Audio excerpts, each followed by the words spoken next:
Good evening. And in this week's edition of Focus on the Arts, Jane Hemington is going to fill us in on what's in store for us at this year's Summer Festival. Over to you, Jane. Thank you, Jeffrey. This year, the Summer Festival is the biggest we've ever seen, so there should be something for everybody. This is the third year they've run it, and the timing's slightly different.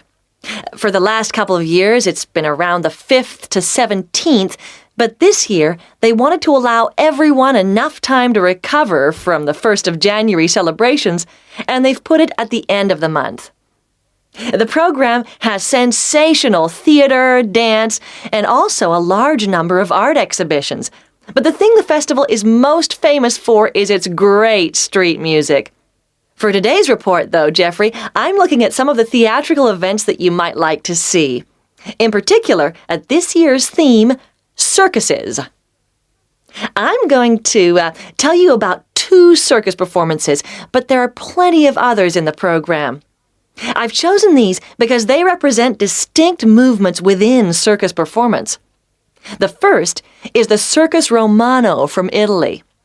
As this is a traveling circus, it follows a long tradition by performing in a marquee, which is really like a canvas portable building, usually put up in a green space or car park rather than in a theater or stadium. In spite of this, Circus Romano isn't at all like the traditional circuses I grew up with. There are no animals, just very talented clowning and acrobatic routines.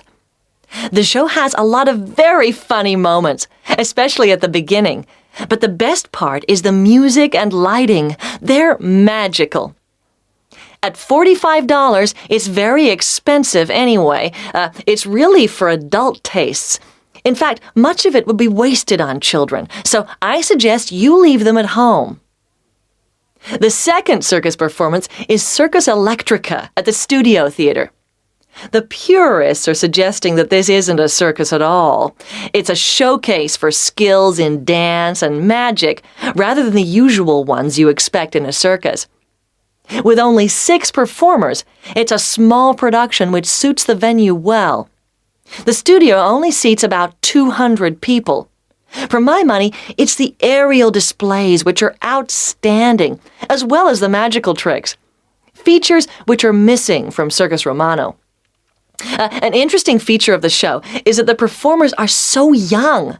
The youngest is only 14, but it's still well worth seeing. A good one for the whole family. And finally, as it's summer, you may wish to see some of the festival performances that are being presented outdoors, like the famous Mekong water puppet troupe performing in the city gardens this week. Now, water puppetry is amazing. It's large puppets on long sticks, controlled by puppeteers standing waist-deep in the lake. The puppets do comedy routines, and there is some terrific formation dancing.